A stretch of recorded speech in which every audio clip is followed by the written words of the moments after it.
Style తో సరికొత్త designs తో ఎస్కేటీ గోల్డెన్ డైమండ్స్ ఈ జూలై 5న నల్లగండలో గొప్ప ప్రారంభం.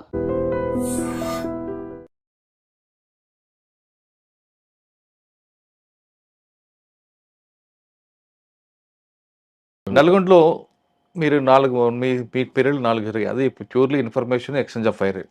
కానీ నల్గొండలో ఒక వ్యక్తి మీ దగ్గరకు వచ్చి ఇన్ఫర్మేషన్ ఇస్తాను అని ఒక మార్జిన్ ఎక్స్లెట్ వస్తే, నాకు మీ ఇన్ఫర్మేషన్ వద్దు, మా నెట్వర్క్ మేము డెవలప్ చేసుకుంటాం అని మీరు రిజెక్ట్ చేశారు. ఆయన పేరే నయీం. ఆయన చాలా మంది వాడుకొని గెలిచారు, కానీ మీరు ఎందుకు సార్ దగ్గర రానివ్వలేదు? అంటే అప్పుడు ఏమైంది అంటే, అంతకుముందు 99లోనే, అంటే నేను 2000 ఏప్రిల్లో పోయిన ఎస్పీగా, 99లోనే నేను బెల్లంపల్లి అడిషనల్స్ ఉన్నప్పుడే ఒక బెల్లి లలిత అని చెప్పి ఆమెను అటు భువనగిరి ఏరియా అనుకుంటా, ఆలేరు భువనగిరి ఏరియా చంపేశాను. ఈ నయీం యొక్క పాత్ర కీలక మందులో. ప్లస్ అది ఎంతవరకు పోయింది అంటే, అప్పుడు హోమ్ మినిస్టర్గా ఉన్నటువంటి మాదిరెడ్డి కూడా రుద్దారు అన్నమాట దాన్ని. నాకు ఏం సంబంధం లేదు, ఆయన చేశాడు, ఈయన ద్వారా చేయించాడు అని చెప్పి. అనవసరం కాదు, టోటల్లీ ఫాల్స్. సో దాంతో ఏమైపోయింది అంటే, ఇట్లాంటి 2-3 వేరే సంఘటనలు కొంచెం జరగటం అట్లా జరిగినాయి.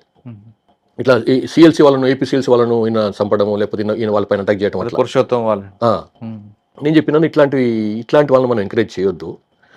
ఆయన మన కేఎస్ వ్యాస్ మన ఎవరైతే గ్రేవెంట్స్ను స్థాపించిండో మెయిన్ మూల కారణమో, ఆయన చంపిన కేసులో కూడా ఉన్నాడు వీడు. అవును. సో అట్లాంటి వాడిని పట్టుకొని మనం ఎట్లా చేస్తాము? ఆయన సరెండర్ అయిన తర్వాత ఆయన కొంతమంది పోలీసు అధికారులు ఏదో వాడిని ఉపయోగించుకొని మనం ఏదో చేసుకోవచ్చులే, కొంత వీళ్ళను, అంటే ఉద్దేశం మంచిదే, వాడిని ఉపయోగించుకొని మనం ఎక్స్ట్రీమిస్ట్లను ఇన్ఫర్మేషన్ లాగొచ్చు, చేయొచ్చు అని ఏదో లెక్కలేసుకున్నారు.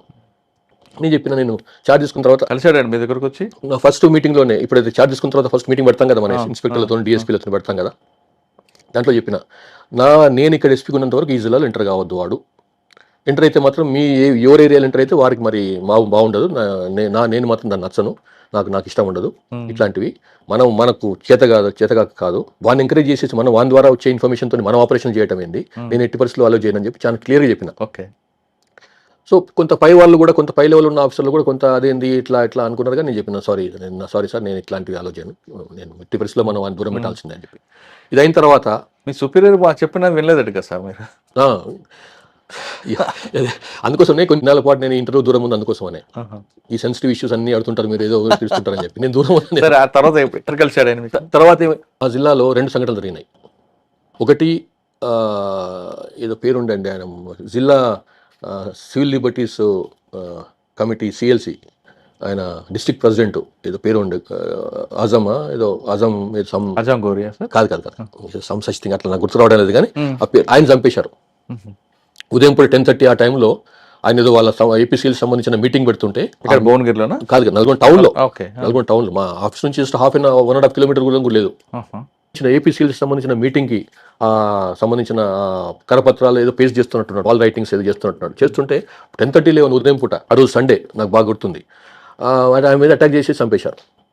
పెళ్లి లలితకు చెందినటువంటి కజిన్స్ను 3 ఎక్కడో రంగారెడ్డి జిల్లాలో ఎక్కడో కిడ్నాప్ చేసేసి తీసుకొచ్చి రాచకొండ ఏరియాలో చంపేసి నారాయణపూర్ లిమిట్స్లో ఎక్కడనో బొందబెట్టాను, దాటిని ఏమంటారు, వాది పెట్టాను చనిపోయిన తర్వాత.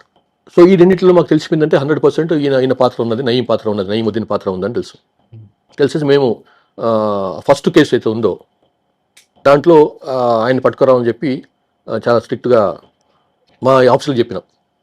సరే, ఏదో జరిగింది, పట్టుకొచ్చారు, తీసుకొచ్చి చౌటుపల్లి పోలీసులో పెట్టారు. నేను పోయేసి ఆయన్ని ఇంటర్గేట్ చేసినాను. సార్, నేను మీకు ఛాన్స్ సహకరిస్తా, నేను వాన్ ఇన్ఫర్మేషన్ తెలుసు, వీన్ ఇన్ఫర్మేషన్ తెలుసు, నాకు వాన్ చేస్తా, వీన్ చేస్తా, ఈ వాటిల్లో నా పాత్ర లేదు, ఈ మర్డర్స్లలో నేను చాలా మంచివాడిని, నన్ను ఉపయోగించుకోండి మీరు, అట్లా ఇట్లా నాతో ఒక రకంగా బేరసరాలు చేసిన మొదలు పెట్టాను అనమాట. నేను చెప్పిన, నాకు తెలిసి ఎట్లా ఉద్యోగం చేయాలనో, నువ్వు ఇచ్చిన ఇంటెలిజెన్స్ తో నేను చేసి చేయడం ఏంది, ఇప్పటికీ 3 దళాలు కొట్టేసిన ఇక్కడ నేను, కాబట్టి మీరంటే నాకు చాలా అభిమానం సార్. మరి ఇంకేంది నీకు అభిమానం ఉన్నప్పుడు నువ్వు నాకు ఇచ్చిన ఇన్ఫర్మేషన్ ఏంది, నేను తీసుకునేది ఏంది నీ నుంచి, నేను చేయను, నువ్వు ఇది నేను ముందే చెప్పిన నా జిల్లా ఇంటర్ కావద్దని చెప్పి సిల్ నువ్వు చేసినావు కాబట్టి నువ్వు జైలు పంపించినావు. సో దానికంటే ముందు ఇంకా వేరే దాంట్లో కూడా అయింది, కొంచెం అవన్నీ చెప్పలేను నేను ఇప్పుడు కొన్ని సో పంపించేసినావు అని. నేను ఎక్కడ పనిచేసిన దగ్గర కూడా ఎస్ఐబిలో ఉన్నప్పుడు కూడా మామూలుగా చెప్పినాను, అట్లాంటి ఇన్ఫర్మేషన్ ఇస్తే మనకు అసలు అట్లాంటి ఇంటెలిజెన్స్ అవసరం లేదు, మనకు అట్లాంటి ఇంటెలిజెన్స్ అవసరం లేదు. మనం అప్పటి నుంచి నాకు కొంచెం నా పైన అనుమానం అనమాట, నేనంటే నాకు పడదు కాబట్టి ఈయన నాకేమైనా చేస్తాడేమో భయం ఉండే.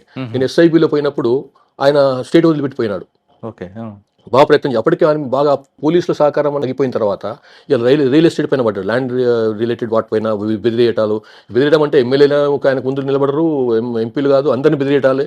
ఆ రియల్ ఎస్టేట్లో వచ్చి మనకు బెదిరించి రాయించుకోవటము, వాని భూమి కదండి. అది ఎక్కడ పోయినాడు, బట్ లేకుండా పోయినాడు అనమాట. తెలంగాణ లేకుండా ఆంధ్రప్రదేశ్ లేకుండా పోయినాడు అనమాట. సార్ నల్గొండ తర్వాత శ్రీకాకుళం మా జిల్లా. నల్గొండలో ఇంకోటి ఉందా? చాలా ఉన్నాయి. తిరుమలగిరి పోలీస్ స్టేషన్ ఉండేది. అవును. నేను ఒక పోలీస్ స్టేషన్ విజిట్ కోసం అని చెప్పి సాయంత్రం అరౌండ్ 3:30 టైంలో వెళ్ళిన మన టాటా సుమో బండిలో. నేను నా 2 గన్మెన్లు, ఇంకొక 2-3 ఎస్కార్ట్ మొత్తం కలిసి వెళ్ళినాం. అందులో రామన్నపేట దగ్గర ఏదో అనుకుంటా, ఏదో పోలీస్ స్టేషన్ రావు. అక్కడ వెళ్ళేసి పోలీస్ స్టేషన్ విజిట్ చేసి రిటర్న్ అవుతుంటే అరౌండ్ 5:30 ఆ టైంలో ఆత్మకూరు సార్, భువనగిరి రూట్లో, రామన్నపేట నుంచి భువనగిరి రూట్లో, రామన్నపేట జానకీపురం జానకి పోలీస్ స్టేషన్ ఉంది అక్కడ. ఆ పోలీస్ స్టేషన్ రిటర్న్ అవుతుంటే, అయిపోయిన తర్వాత రిటర్న్ అవుతుంటే తక్కువ సెట్లో వినొస్తుంది, తిరుమలగిరి స్టేషన్ పైన అటాక్ అవుతుంది అని చెప్పి, తిరుమలగిరి పోలీస్ స్టేషన్ పైన అటాక్ అవుతుంది అని చెప్పి వాడు అక్కడ తిరుమలగిరి స్టేషన్ వాళ్ళే కేకలేస్తున్నారు అనమాట. అరే ఇదేందని చెప్పి మళ్ళీ అయిపోయింది. ఇంకా కమ్యూనికేషన్ అయిపోయింది. తిరుమలగిరి పోలీస్ స్టేషన్ మళ్ళీ మాట్లాడినా కానీ రెస్పాన్స్ లేదు. రిపీటర్ ద్వారా మాట్లాడినా కానీ రెస్పాన్స్ లేదు. మా ఆఫీస్ నుంచి మాట్లాడినా కానీ రెస్పాన్స్ లేదు. అరే ఏదో అయినట్టుందని చెప్పి మేము వెహికల్ నల్గొండ వైపు వస్తున్న బండిని మళ్ళీ తిప్పుకొని అటు మోత్కూరు మీదుగా తిరుమలగిరి చేరుకున్నాం. అప్పటికి 6:37 అవుతున్నట్టుంది. అప్పటికే మా పైన ఫైరింగ్ మొదలైంది. ఊరవతలని మొత్తం చీకటి, ఎందుకంటే వాళ్ళు కూడా పవర్ని ఆపేశారు, బ్లాస్ట్ చేసిన అనమాట ట్రాన్స్ఫార్మర్ని. ముందే 1 కిలోమీటర్ ముందే వెహికల్ దిగేసి పరిగెత్తున్నాం నడుచుకుంటూ. నా దగ్గర పెద్ద వెపన్ లేదు, ఇప్పుడు మామూలుగా ఏకం తీసుకురావాలని, లేకుంటే ఆ రోజు మాత్రం ఓన్లీ 9mm పిస్టలే ఉంది. సో పరిగెత్తున్నాం. ఒకసారి మా పైన ఫైరింగ్ రావడం మొదలైంది. గ్రెనేడ్ ఇచ్చేస్తున్నారు. అరే ఇదేందని చెప్పి వెంబడే చెట్టు కవర్ తీసుకొని, రోడ్డు పక్కనే ఇది కవర్ తీసుకొని పెద్ద పెద్ద కేకలేయడం మొదలు పెట్టినాం మేము. అంటే అప్పటికి వాళ్ళు వెళ్ళిపోయినారు, అటాక్ చేసేసి వెళ్ళిపోయినారు అనమాట వాళ్ళు నక్సలైట్లు. ఆ కేకలేయడం మొదలు పెడితే మేము ఫలానా అని చెప్పి వాళ్ళు మా వాళ్ళు వినడం లేదు, అసలు మా వాళ్ళు ఫైర్ చేయడం మొదలు పెట్టింది మా మీద. అసలు మీరు మా పోలీసులు అని చెప్తారా, మీరు నేను చెప్పిన ఎస్పీ వచ్చినాను, నేను వాళ్ళకి ఎక్స్పెక్ట్ చేయాలి ఇంత ఫాస్ట్గా ఎస్పీ వస్తాడని. అది హార్డ్లీ నేను ఊరి నుంచి నల్గొండ నుంచి రాలే కదా, నల్గొండ నుంచి రాకుండా ఇటు పక్కన మొదల నుంచి వచ్చినా కాబట్టి వాళ్ళు మీరు మా ఎస్పీ పేరు తీసుకుంటారా అని చెప్పి ఇంకా ఫైర్ చేయడం మొదలు పెట్టారు మన వాళ్ళే. మళ్ళీ పరిగెత్తుకొని ఆయనకి ఎదురుగున్న ఇంకా ఇల్లు ఎక్కేసేసి వాళ్ళు చెప్పి ఇట్లా ఎస్పీ గారు ఎవరు, వాళ్ళ గన్మెన్ పేరు, ఆ నెంబర్ ఇవన్నీ చెప్తే అప్పుడు మన వాళ్ళు శాంతించారు అన్నమాట. తర్వాత పోయి చూస్తే 2 కానిస్టేబుల్ శ్రీరామరెడ్డి అని సెంట్రీ కానిస్టేబుల్ చనిపోయి ఉన్నాడు. లోపల బడే సాహెబ్ అనుకుంటా, బడే సాహెబ్ అని చెప్పి హెడ్ కానిస్టేబుల్, ఆయన సెట్టు కానిస్టేబుల్, ఆయన కేకలేసింది ఫస్ట్ అటాక్ అవుతుంది మా మీద అని. తర్వాత నెక్స్ట్ రౌండ్ ఆయన మీద పడ్డది, వాడు పడిపోయింది. ఇంకా దాంతో కమ్యూనికేషన్ లేకుండా పోయింది. 4 నక్సలైట్ తరఫు నుంచి ఇంకోటి చనిపోయినారు, ఒక లేడీ ఆ మెయిన్ రోడ్ మీద పడి ఉంది ఆ బాడీ. ఇది ఏం జరిగింది అంటే సుమారు ఆ టైంలో 5 ఆ టైంలో, ఇది యాక్చువల్గా తిరుమలగిరి ఏరియాలో పోలీస్ స్టేషన్లో ఎక్స్ట్రీమిస్ట్ ఎఫెక్టెడ్ కాదు. ఆ బెల్ట్ అంతా కూడా అటు తిరుమలగిరి కానీ మోత్కూరు కానీ ఆ బెల్ట్ ఎఫెక్టెడ్ కాదు, సూర్యాపేట కిందకి వస్తుంది, సూర్యాపేట సబ్ డివిజన్లో వస్తుంది. కానీ 3-4 కిలోమీటర్స్ పోయిన తర్వాత అక్కడ నుంచి వరంగల్ వాటర్ స్టార్ట్ అవుతుంది, కొడకండ్ల అని చెప్పి, తర్వాత జనగామ సబ్ డివిజన్ స్టార్ట్ అవుతుంది అనమాట. అది హైలీ ఎఫెక్టెడ్. సో అంతకుముందు 1 మంత్ ముందే నేను ఏప్రిల్లో జాయిన్ అయినాను, ఇది ఆగస్ట్లో అయింది, జస్ట్ 3.5 months తర్వాత. జూలైలో నేను ఆ పోలీస్ స్టేషన్ విజిట్ చేసినప్పుడే అర్థమైంది, ఓ నాయన ఇట్లా ఉంది పోలీస్ స్టేషన్, ఏంది ఇది చాలా వల్నరబుల్గా ఉంది పోలీస్ స్టేషన్ అని చెప్పి నేను నా విజిటింగ్ నోట్స్ కూడా రాసిన. ఈ పోలీస్ స్టేషన్ పైన అటాక్ అయ్యే అవకాశం ఉంది, పక్కనే 3-4 కిలోమీటర్స్లోనే వరంగల్ ఉంది, అక్కడ చాలా వెరీ యాక్టివ్గా దళాలు తిరుగుతుంటాయి, ప్లస్ ప్లటూన్ కూడా ఉంది, అక్కడ ప్లటూన్ కూడా తిరుగుతుంటుంది అక్కడ, కాబట్టి ఎంబడే మనం షిఫ్ట్ చేయాలి పోలీస్ స్టేషన్ అని చెప్పి రాస్తూ, ఈ జిల్లాలో ఎక్కడుందా, ఇక్కడ ఈ ఊర్లో ఎక్కడన్నా మంచి, అది ప్రైవేట్ బిల్డింగ్, అది రోడ్ పక్కన ఉన్న ప్రైవేట్ బిల్డింగ్ అనమాట, చాలా 4 డిఫెన్స్ మెకానిజం ఉంటుంది అక్కడ. అంటే అక్కడ మన వాళ్ళు చెప్పారు, సార్ ఇక్కడ మోత్కూరు రోడ్డుకు ఇది ట్రెజరీ బిల్డింగ్ ఒకటి కడుతున్నారు, ఆల్మోస్ట్ అయిపోయింది, కొంచెం మార్పులు చేసుకుంటే మనం తీసుకోవచ్చు సార్ అన్నారు.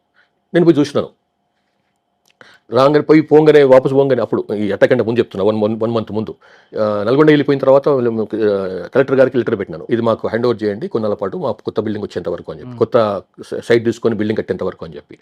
సో కలెక్టర్ గారు ఆయన ఒప్పుకున్నాడు. సో బట్ లోపల ఉన్న సమ్ సివిల్ వర్క్ అవుతుంది అనమాట, ఆ వర్క్ జరుగుతున్న క్రమంలో అప్పుడు షిఫ్ట్ చేయకుండా ఇక్కడే ఉన్నాం పాత పోలీస్ స్టేషన్లో. అప్పుడు అటాక్ అయింది, ఈ అటాక్ అయింది. సో ఇందులో ఏంటంటే వాళ్ళ ఉద్దేశం ఏంటి, అటాక్ చేసిన తర్వాత వరంగల్ నుంచి కానీ ముందు వరంగల్ నుంచి ముందు ఫోర్స్ వస్తుంది. సో దాన్ని అంబుష్ చేయొచ్చు అనే ఉద్దేశంతో ఆ పోలీస్ స్టేషన్కి ఒక 1/2 కిలోమీటర్ దూరంలో, అటాక్ అయిన పోలీస్ స్టేషన్కి 1/2 కిలోమీటర్ దూరంలో టువర్డ్స్ కొడకండ్ల అక్కడ అంబుష్ చేసుకున్నారు. మొత్తం అక్కడ ముందు తయారు చేసుకున్నారు అనమాట. ఈ అటాక్ అయిన తర్వాత ఇట్లా పోలీస్ ఫోర్స్ వస్తాయి, అటాక్ చేద్దామనే ఉద్దేశంతో, వాళ్ళని అంబుష్ చేద్దామనే ఉద్దేశంతో. కానీ ఏమైపోయింది అంటే, సో ఆ తిరుమలగిరి పోలీస్ స్టేషన్ అటాక్ అయినప్పుడు వాళ్ళ ఉద్దేశం చెప్పినా నేను మీకు, అంబుష్ చేద్దామని. సో అందులో వచ్చినటువంటి కమాండరు కిందనేమో సివిల్ గార్డ్ ఉంటుంది, పైననేమో ఏపీఎస్పీ గార్డ్. ఓ సివిల్ గార్డును పైన అటాక్ న్యూట్రలైజ్ అయిపోయినాడు, సివిల్ సెంట్రీ న్యూట్రలైజ్ అయిపోయినాడు. ఇక పైకి ఎక్కుతున్నారు అనమాట. పైకెక్కి పైనుంచి అటాక్ చేసే ఉద్దేశం, పైనుంచి వెళ్ళేసి పైన ఉన్న వాళ్ళని కూడా న్యూట్రలైజ్ చేయాలనే ఉద్దేశం వీళ్ళు మావోయిస్టులు. ఆ పైకి ఎక్కుతున్నప్పుడు పైన ఉన్నటువంటి సెంట్రీ వాడు ఐపీఎస్పీ వాళ్ళు సివిల్ సెంట్రీ ఉన్నాడు, ముగ్గురు మొత్తం సివిల్ సెంట్రీలు, ఒకటి ఏపీఎస్పీ సెంట్రీ. వాళ్ళు బాగా ఫైట్ చేశారు, వాళ్ళు పైన ఎక్కనివ్వలే. దాంతో వాళ్ళు బయటికి పరిగెత్తిపోయి ల్యాండ్ మైన్ తెచ్చేసి మన క్లెయిమోర్ మైన్ కింద ఎవరు లేరు, ఇంకా ఉన్న ఇద్దరు చనిపోయినారు, కింద పెట్టేసేసి ఆ క్లెయిమోర్ మైన్ బ్లాస్ట్ చేసి అప్పుడు కుప్పుగులుతుంది. అప్పుడు ఇంకా విపన్స్ కూడా గుంజుకపోవచ్చు ఉద్దేశం అనమాట. అయ్యి క్లెయిమోర్ మైన్ పెట్టి పైకి వైర్ గుంజారు, బయటికి రోడ్డు పైకి పెట్టేసి అక్కడి నుంచి ఆపరేట్ చేద్దామన్న ఉద్దేశం అనమాట. పక్కనున్న సెంట్రీ, సివిల్ సెంట్రీ సమ్ ఏదో నాయక్ ఉంది పేరు, వాడిని ఫైరింగ్ మొదలుపెట్టాడు. ఫైరింగ్ మొదలుపెడితే ఒక బుల్లెట్ ఎవరైతే ఆ లేడీ మావోయిస్టు ఎక్స్ట్రీమిస్టు దాన్ని సెట్ చేస్తుందో ఇక్కడ పడ్డది దెబ్బ ఆమెకి సరిగ్గా. ఈ ఏమంటారు బుక్కుటి అంటారు కదా, ఇదేమి నొసలు, ఆమె పడిపోయింది, న్యూట్రలైజ్ అయిపోయింది. దాంతో ఏంటంటే వాళ్ళ ప్లాన్ విఫలం అయిపోయింది అనమాట. దాంతో వాళ్ళు ఇంకా అంబుష్ కూడా విత్డ్రా చేసుకొని వెళ్ళిపోయినారు. వాస్తవంగా వచ్చింది కూరగాయల బండి అడ్డం పెట్టుకుని లోపలికి వచ్చి, అవునవును, పైన సెంట్రీ ఉంటారని ఉంది, వాళ్ళకి తెలియదు, ఉంది ఉద్దేశం ఉంది. కానీ అంత పెద్ద కిందోడు న్యూట్రలైజ్ అయిపోతే పెద్ద ఉందిలే అనుకున్నారు వాళ్ళు. కానీ మన వాళ్ళు ఏం చేశారంటే ఫైరింగ్ చేయడం కాకుండా గ్రేనేడ్లు కూడా లాబీ చేయడం మొదలు పెట్టారు. గ్రేనేడ్లు బాగా ఎఫెక్ట్ అయింది, గ్రేనేడ్ ఎఫెక్ట్ బాగా ఉంది. అందులో బయటపడ్డ తర్వాత ఆయన ఇంటర్వ్యూలో చెప్తాడు, ఎస్పీ గారిని తొందరగా వస్తాం కూడా ఊహించలేదు మీరు అని చెప్తారు. అవునా? యా సార్, నలుగురు తర్వాత ఏమైంది, మళ్ళీ ఇదే సేమ్ సమస్య, మళ్ళీ సెట్ లేదు. హైదరాబాద్కు ఇందులో ఇన్ఫర్మేషన్ పాస్ అని చేయాలి. ఎట్లా ఫోన్లో ఇప్పుడు జమానా కాదు అది, అంటే సెల్ ఫోన్లు ఉన్నాయి కానీ ఇంకా ఓన్లీ టౌన్ల వరకే పరిమితం, అది ఇంకా రూరల్ ఏరియాకి పెనిట్రేట్ కాలేదు సెల్ ఫోన్స్. సో సెట్లో మాట్లాడాలంటే అది మళ్ళీ నల్గొండకు మాట్లాడి అక్కడ రిపీటర్తో నల్గొండ మాట్లాడితే నల్గొండ వాళ్ళు హైదరాబాద్ చెప్తారు ఇవన్నీ. అప్పుడు ఓఎస్డి ప్రభాకర్ ఆయన లేడు, ఆయన హైదరాబాద్లో వెళ్ళినట్టున్నాడు ఏదో only additional SP Shivananda Reddy ఉండేవాడు. సో ఆయనతో మాట్లాడి అయ్యా ఇట్లా మేమంతా, అంటే ఇంకోటి ఏంటంటే ఎస్పీ గారు వెళ్ళారు, ఫైరింగ్ అవుతుంది, ఎస్పీ గారు ఫైరింగ్ అవుతుంది, బాగా వెళ్ళిపోయింది. ఫైరింగ్ అయితే వాస్తవమే, కానీ మనం క్షేమంగానే ఉన్నాం అన్నమాట. సో అది చెప్పాలి ముందు, మేము క్షేమంగా ఉన్నాం, ఇద్దరు చనిపోయినారు, వాళ్ళు కూడా చనిపోయినారు అని చెప్పడం, పాస్ ఆన్ చేయడం. ప్లస్ మన ఒక 4-5 వెపన్లు పోయినాయి, ప్లస్ రేడియో తీసుకుపోయినారు వాళ్ళు. మన పోలీస్ రేడియో రికవర్ అయింది కదండి, తర్వాత అయింది. బట్ అప్పుడు సో అది ఇట్లాంటివి కొన్ని చాలా ఎక్స్పీరియన్స్ ఉన్నాయి. కొన్ని మీకు మాసరకు చెప్తున్నా, కొన్ని నాన్ సెన్సిటివ్. నల్గొండ నుండి మా ఊరు వచ్చారు, శ్రీకాకుళం. ఏముంది సార్ అక్కడ? అప్పుడు నల్గొండ నుండి యాక్చువల్గా నాది ఈస్ట్ గోదావరి కోసం పెట్టారు ప్రపోజల్. కానీ చంద్రబాబు నాయుడు గారు శ్రీకాకుళం పంపించారట కదా, మీకు వెళ్తామని అడిగి మరి పంపారు? అట్లే వెళ్తామని అడగలేదు, కానీ ఏమైంది అంటే అప్పుడు అక్కడ శ్రీకాకుళంలో ఒక ల్యాండ్ మైన్ బ్లాస్ట్ అయింది. అంతకుముందే పూర్ణచంద్రరావు గారు ఎస్పీ గారు బాగా యాక్టివిటీ చేశాడు, మంచి బ్రహ్మాండంగా కంట్రోల్ చేశాడు అక్కడ మావోయిజాన్ని, నక్సలైట్లని. కానీ ఏమైంది 2002లో పాలకొండ డిఎస్పీ ఉండేవాడు ఒక ఆయన, ప్రసాదరావు అని చెప్పి, ఆయన కొత్తూరు పోలీస్ స్టేషన్ లిమిట్స్లో భామిని ఏదో పోలీస్ స్టేషన్, భామిని అనే పోలీస్ స్టేషన్ నుంచి ఏదో పని కోసం పోయి రిటర్న్ అవుతుంటే ల్యాండ్ మైన్ బ్లాస్ట్ చేశారు. బతికినాడు, ఏం కాలేదు, ఆమె ఇంజరీస్ అయినా ఆయనకి ఆయన డ్రైవర్ కూడా ఇంజరీస్ అయినట్టున్నాయి, కానీ ప్రాణహాని కలగలేదు.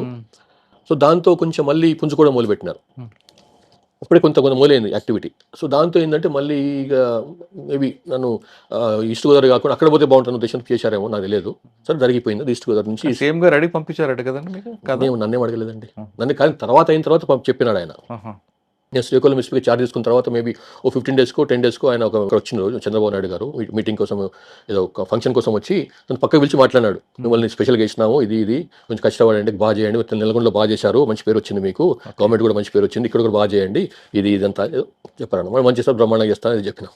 శ్రీకాకుళం ఏముంది సార్ ఛాలెంజ్? అప్పటికి యాక్చువల్గా బాగా తగ్గింది ఉన్నవాసం చెప్పాను శ్రీకాకుళంలో ఉద్యోగం. మళ్ళీ పుంజుకునే ప్రయత్నం చేస్తున్నారు అప్పుడు మళ్ళీ. ఆ టైంలో పెద్ద ఎన్కౌంటర్లను ఏం చేయలేదు, కానీ బేసికల్గా ఏం జరిగింది ఏంటంటే ఇవాళ రికవరీ బాగా చేసినాం. వాళ్ళ పెద్ద ఎత్తున ఒక 100s of arms and ammunition దొరికింది, అప్పుడు అమ్యునిషన్ దొరికింది. తర్వాత కొంతమంది మంచోళ్ళని అరెస్ట్ చేయడం చేసినాము. కానీ ఎక్కువగా తర్వాత శ్రీకాకుళంలో జనశక్తి అనేది మూమెంట్ ఉండేది బాగా అక్కడ, జనశక్తి ముఖ్యంగా ఈ కాశీబుగ్గ ఈ బెల్ట్లో